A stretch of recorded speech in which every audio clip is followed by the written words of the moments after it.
नमस्कार बंधुरा झर्णा झुमा किचेने सबाइके स्वागत। आज आमी आपनादेर साथे खोसा समेत एक कलाई डालेर रेसिपि शेयर करब। एकदम सिम्पल भावे तैरी करब। तो ये रेसिपिटा आपनारा भातेर साथे रुटी परोटा बा पुरिर साथेও खेते पारेन। तो देखें एखाने आमी निये नियेछि कलार डाल। एखन एगुलो धुए परिष्कार करे नेब। और कलार डालगुलो देखें भांगा दु पिस करा आछे। देखें कलार डालगुलो आमी भालो करे धुए परिष्कार करे निये नियेछि। এখানে দেখেন আমি প্রেসার কুকার নিয়ে নিয়েছি। তো এখন এই কলার ডালগুলো প্রেসার কুকারে এখন দিয়ে দিলাম। জল সেকে সেকে দিচ্ছি। এখন আমি দেখেন কুকারে জল দিয়ে দিলাম, এক বাটি জল দিয়েছি। পরিমাণ মতো আমি দেখেন নুন দিয়ে দিলাম আর দিয়ে দিলাম হলুদ গুঁড়ো। प्रेसार कुकारे এখন ঢাকনা দেখেন বন্ধ করে দিলাম, দিয়ে আমি 3 থেকে 4টে সিটি দেব। এখানে কিছু মশলা নিয়েছি, এখন আমি এগুলো কেটে নেব। একদম কুচি কুচি করে কেটে নিতে হবে পেঁয়াজ। প্রথমে দেখেন আমি পেঁয়াজটাই কুচি কুচি করে কেটে নিচ্ছি।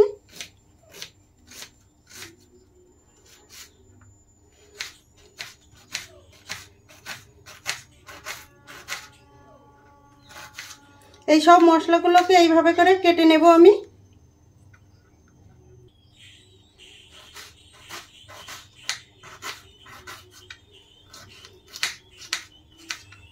দেখেন পেঁয়াজ কুচিয়ে নিয়েছি।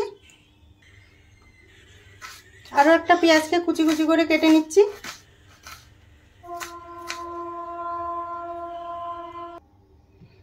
এবার টমেটোটাকেও কুচি কুচি করে কেটে নেব।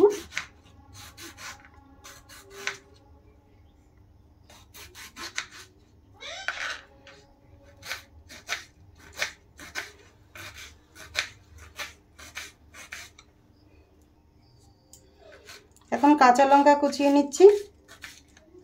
ঝালটা আপনাদের পছন্দ মতো দেবেন। আমি 3টে লঙ্কা দিয়েছি এখানে। কিছুটা এখন ধনেপাতাও কুচিয়ে নিচ্ছি।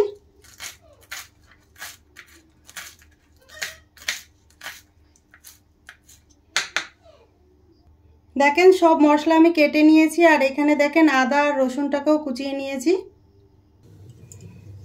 এখন আমি প্রেসার কুকারের ঢাকনা খুলে দেখে নেব। দেখেন কুকারের গ্যাস বেরিয়ে গেছে। দেখেন ডাল কিন্তু ভালোভাবে সেদ্ধ হয়ে গেছে। দেখেন এখন আমি এটাকে তড়কা লাগাবো। গ্যাসে আমি কড়াই চাপিয়ে দিয়েছি আর কড়াইয়ের মধ্যে দিয়ে দিলাম সরষের তেল। আর ডালটা আমি সরষের তেলেই রান্না করছি, আপনারা চাইলে কিন্তু রিফাইন্ড তেলও রান্না করতে পারেন। তেল গরম হয়ে গেছে। তেলের মধ্যে দেখেন তেজপাতা আর শুকনো লঙ্কা ফোড়ন দিয়ে দিলাম। আর দিয়ে দিলাম দেখেন 5 ফোড়ন। 5 ফোড়নের জায়গায় আপনারা জিরেটাও ফোড়ন দিতে পারেন। ফোড়ন একটু ভালো করে ভেজে নেব। দেখেন খুব ভালো একটা গন্ধ বেরোচ্ছে।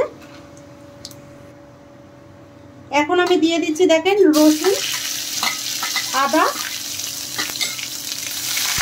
একটু নেড়ে দিলাম। দেখেন এখন আমি দিয়ে দিচ্ছি এখানে দেখেন কুচনো পেঁয়াজ আর কুচনো কাঁচা লঙ্কা দিয়ে একটু ভেজে নেব।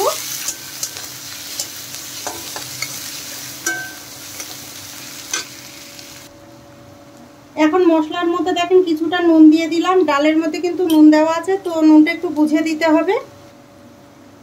আর দিয়ে দিলাম দেখেন হলুদ গুঁড়ো, লঙ্কা গুঁড়ো, ঝালটা আপনাদের পছন্দ মতো দেবেন। দিয়ে দিলাম দেখেন ধনে গুঁড়ো, জিরে গুঁড়ো, সামান্য একটু দেখেন জল দিয়ে দিলাম। যেহেতু গুঁড়ো মশলা দিয়েছি নাহলে জ্বলে যাবে, সেই জন্য একটুখানি জল দিয়ে দিলাম। দিয়ে এখন সব মশলাগুলো একসাথে মিশিয়ে ভালো করে কষিয়ে নেব। এখন আমি দেখেন দিয়ে দিলাম টমেটো। টমেটোটাকে কুচি কুচি করে কেটে নিয়েছি।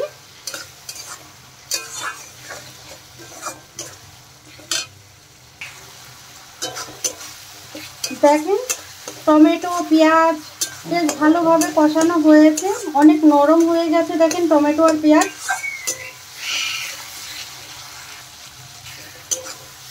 মশলা দেখেন ভালোভাবে কষানো হয়ে গেছে। এখন আমি ডাল দিয়ে দিলাম, সেদ্ধ করা ডাল।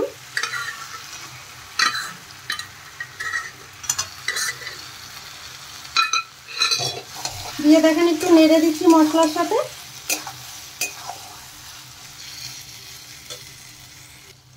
এখন আমি দেখেন কুকারে একটু গরম জল দিয়ে কুকারটা ধুয়ে জল দিয়ে দিলাম।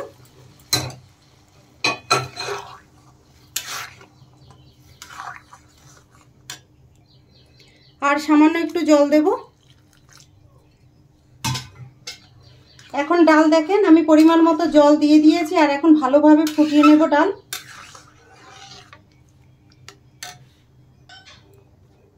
দেখেন ডাল ফুটতে শুরু করেছে।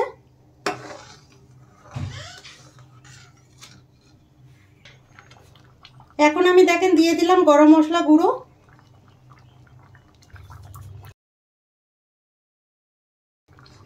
আর দেখেন দিয়ে দিলাম ঘি। ঘিয়ের জায়গায় কিন্তু বাটারও দিতে পারেন। এখন একটু নেড়ে দেব। দেখেন ডাল তৈরি হয়ে গেছে। এখন আমি ওপর থেকে একটুখানি ধনেপাতা ছিটিয়ে দিচ্ছি। এখন আমি নামিয়ে নেব। দেখেন আর কত সুন্দর তৈরি হয়েছে দেখেন।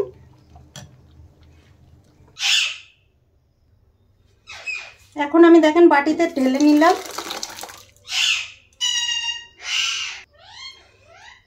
ওপর থেকে দেখেন আরেকটু ধনেপাতা কুচি দিয়ে দিলাম। তো এই ডালের রেসিপিটা যদি আপনাদের ভালো লাগে তাহলে আমার চ্যানেলটাকে সাবস্ক্রাইব করবেন, লাইক করবেন, কমেন্ট করবেন, আর অবশ্যই শেয়ার করবেন। আর আমি যেইভাবে বানিয়েছি এইভাবে বানিয়ে খেয়ে ভিডিওটা দেখার জন্য আপনাদের ধন্যবাদ।